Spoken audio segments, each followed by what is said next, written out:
और अब चलिए सीधा लिए चलते हैं सहारनपुर सर्किट हाउस में, जहां पर मुख्यमंत्री बैठक को संबोधित कर रहे हैं। क्या कुछ कह रहे हैं, सुनिए। और महापौर जी और उनकी पूरी टीम को हृदय से धन्यवाद देता हूं। बहनों और भाइयों, जब सहारनपुर की हम बात करते हैं तो प्रदेश का सबसे कोने का जनपद पड़ता है और कोने का जनपद होने के नाते पिछली सरकारों में उपेक्षित पड़ा हुआ था। विकास यहां तक पहुंच ही नहीं पाता था। परिणाम था यहां से पलायन होने लग गया था, लोगों में हताशा निराशा थी,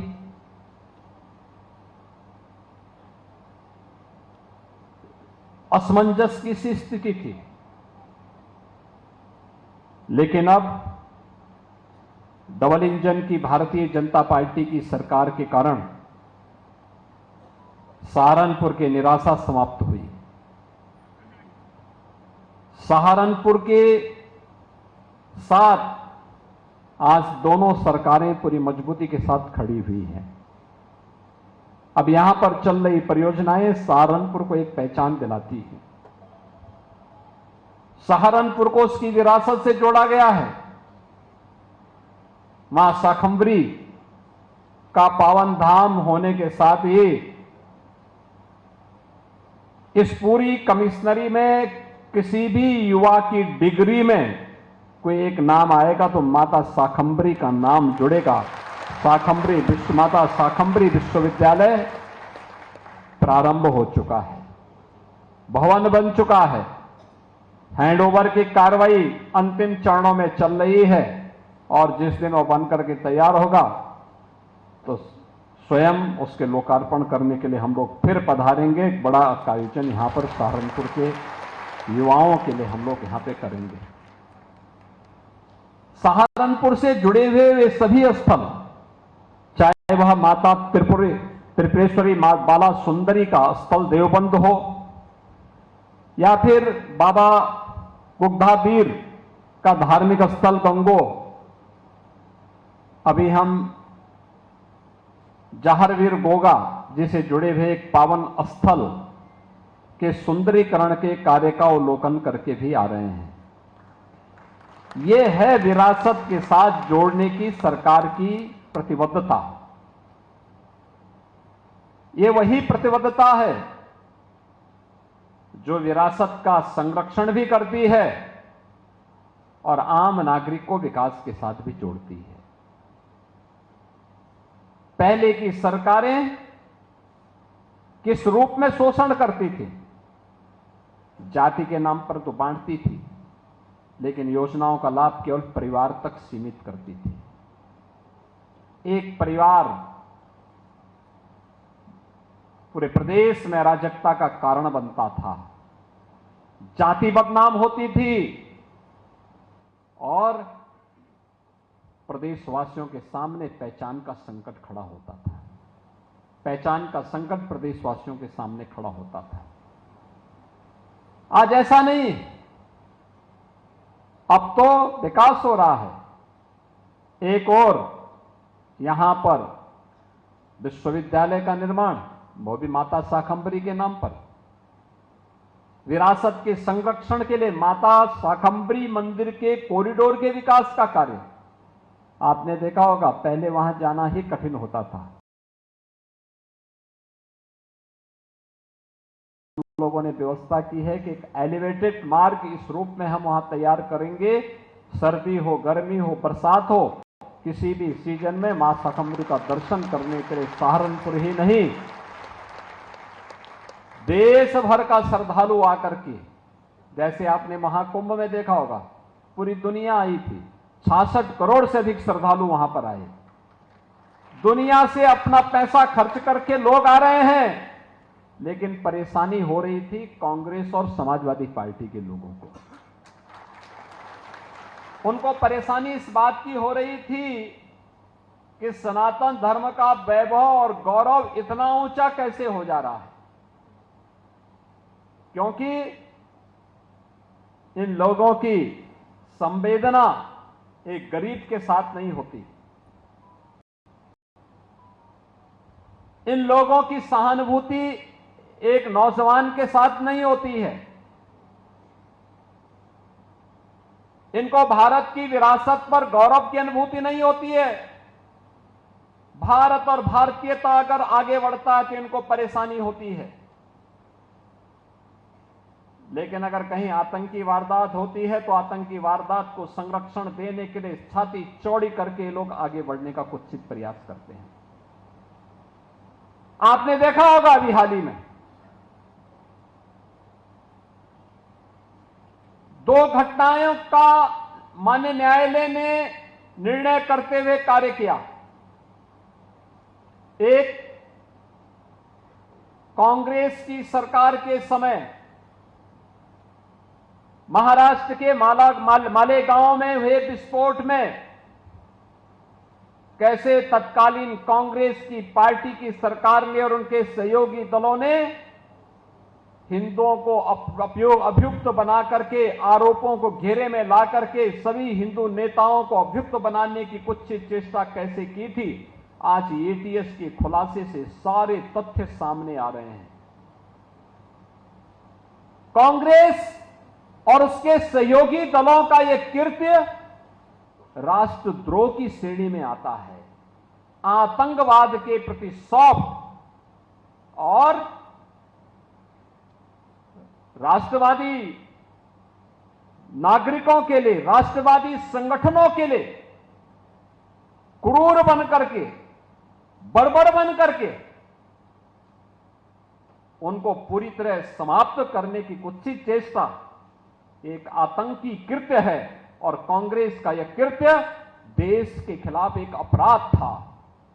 ये लोग एक तरफ आतंकवादियों को क्लीन चिट देते हैं, देश पर हमला करने वालों को क्लीन चिट देते हैं, और दूसरी तरफ देश की सुरक्षा के प्रति प्रतिबद्ध सेना के पराक्रम पर प्रश्न चिन्ह खड़ा करते हैं। सुरक्षा बलों के जवानों के पराक्रम और शौर्य पर प्रश्न चिन्ह खड़ा करते हैं। राष्ट्रीय सुरक्षा में सेंध लगाने का कुत्सित प्रयास करते हैं। और इसलिए इन लोगों को विरासत की चिंता नहीं थी।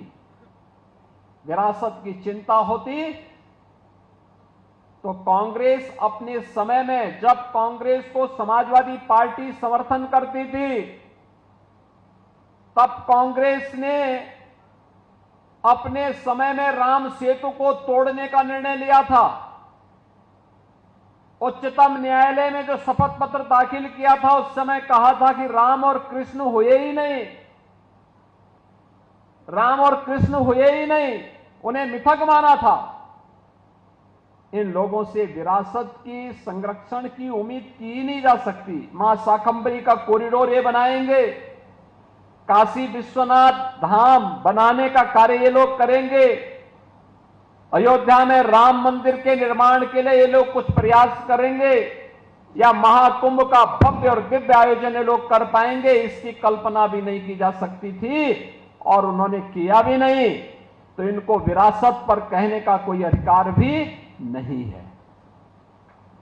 भारत के विरासत का संरक्षण करने के साथ साथ विकास की प्रक्रिया के साथ हम उसे जोड़ सकें, इस जोड़ने की प्रक्रिया को ही प्रधानमंत्री जी ने विरासत और विकास के समन्वय के साथ आगे बढ़ाया है। और पिछले 11 वर्ष में एक नए भारत का दर्शन हम सबको करने को मिल रहा है। गौरव की अनुभूति करता है, भारत के प्रतीकों का सम्मान करता है, भारत के ऋषि मुनियों की उस परंपरा का, अपने पूर्वजों के उस गौरवशाली परंपरा के संरक्षण के लिए पूरी प्रतिबद्धता के साथ कार्य करता है। आज पूरे देश के अंदर यह हम सबको देखने को मिल रहा है। काशी में काशी विश्वनाथ धाम हो, अयोध्या में श्री राम जन्मभूमि पर 500 वर्षों के बाद रामलीला का भव्य मंदिर के निर्माण का कार्य हो, महाकुंभ का भव्य और दिव्य आयोजन का कार्य हो, सुख तीर्थ के पुनरुद्धार का कार्य हो, हस्तिनापुर में वहां के पुरातात्विक महाभारत कालीन उन सभी अवशेषों के संरक्षण का कार्य हो, या फिर सहारनपुर में माता शाकंभरी के मंदिर के कॉरिडोर के विकास के साथ साथ वहां पर बेहतर कनेक्टिविटी देने के कार्य को आगे बढ़ाने के लिए इस सरकार के द्वारा उसी विरासत को संरक्षित करने का जहां अभियान चल रहा है, वहीं स्मार्ट सिटी मिशन के अंतर्गत प्रधानमंत्री जी के विजन को जमीनी धरातल पर उतारने के लिए भी शहर हमारा है। एक नागरिक के रूप में मैं भी अपने दायित्व का निर्वहन करूंगा। उस दायित्व का निर्वहन करने के लिए स्मार्ट सिटी मिशन, और अभी तक तो हमने 17 म्युनिसिपल कॉर्पोरेशन को यानी नगर निगमों को लिया था, और इस बार के बजट में तो हम लोगों ने यह भी व्यवस्था की है कि हर जिला मुख्यालय की नगर निकाय को स्मार्ट सिटी मिशन के अंतर्गत हम लोग उसका भी विकास उसी रूप में करेंगे, जिसमें सभी नगर पालिकाएं आ जा रही हैं जो भी जिला मुख्यालय से जुड़े हुए हैं, या वे नगर पंचायत जो जिला मुख्यालय से जुड़े हुए हैं, उन सबको स्मार्ट सिटी की तर्ज पर हम डेवलप करने जा रहे हैं। स्मार्ट सिटी के इस कार्य को आज हमने जहां पे देखा है, पिछली बार स्मार्ट रोड के माध्यम से, और आज यहां पे जहारवीर गोगा के बारे में कहते हैं कि लगभग 900 वर्ष पहले बड़े पराक्रमी योद्धा के रूप में उन्होंने कार्य किया था, विदेशी आक्रांताओं से देश की धरती को बचाने के लिए अपना योगदान दिया था, और फिर भगवान गोरक्षनाथ के संरक्षण में जाकर के, उनकी शरण में जाकर के, उनका दर्शन प्राप्त करके संजीव समाधि उन्होंने गोगा मेड़ी में ली थी। लाखों की संख्या में भादो मास में श्रद्धालु वहां जाकर के उनके दर्शन करता है, और आज मुझे यहां पर आकर के उनके पावन स्थल को देखने का सौभाग्य प्राप्त हुआ। बड़ा अच्छा स्थान बनाया गया है, सुंदरीकरण करके स्मार्ट सिटी मिशन के अंतर्गत कैसे कार्य होता है, ये भी मुझे यहां पर देखने का अवसर प्राप्त हुआ है। बहनों और भाइयों, आज सरकार जिस दिशा में कार्य कर रही है, यहां पे विश्वविद्यालय बन गया है, कॉरिडोर का निर्माण युद्ध स्तर पर आगे चल रहा है, स्पोर्ट्स कॉलेज का भी निर्माण हो रहा है। स्पोर्ट्स कॉलेज हमारी सरकार ने तय किया है, पहले उत्तर प्रदेश में केवल 3 स्पोर्ट्स कॉलेज थे, हमने अब तय किया है हर मंडल स्तर पर एक स्पोर्ट्स कॉलेज कम से कम एक होना चाहिए। खेल और खेल कूद की गतिविधियों को आगे बढ़ाने के लिए, क्योंकि हमारा युवा जब खेलेगा तो ही खेलेगा, और उसको राष्ट्र के लिए खिलाने के लिए उसकी ऊर्जा और उसकी प्रतिभा का लाभ देश को मिले, आने वाली पीढ़ी को मिले, इसी को ध्यान में रख करके हम लोग मेरठ में प्रदेश का पहला स्पोर्ट्स यूनिवर्सिटी का संचालन कर चुके हैं। विश्वविद्यालय बन रहा, बड़ा विश्वविद्यालय बन रहा है। 90 एकड़ क्षेत्रफल में विश्वविद्यालय हम बना रहे हैं। पहला स्पोर्ट्स यूनिवर्सिटी है। आपका यहां पे सरसावां का एयरपोर्ट, यह भी सिविल टर्मिनल बन चुका है, वायु सेवा उसमें प्रारंभ होनी है। कनेक्टिविटी की दृष्टि से आज तो सहारनपुर की कनेक्टिविटी बहुत अच्छी हो गई है। दिल्ली जाना हो 3-3.5 घंटे में आप पहुंच सकते हैं। इतनी अच्छी कनेक्टिविटी पहले कभी नहीं थी।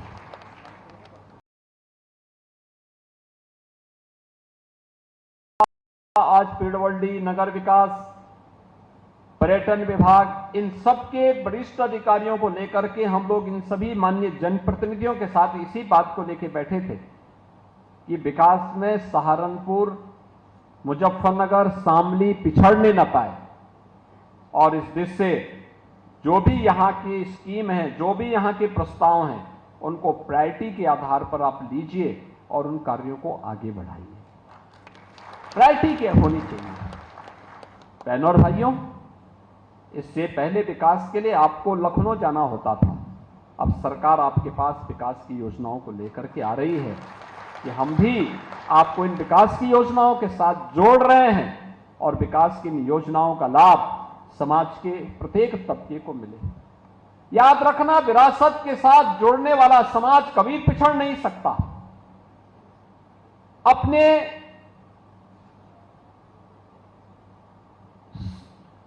विरासत पर गौरव की अनुभूति करने वाला समाज को दुनिया की कोई ताकत पीछे नहीं कर सकती।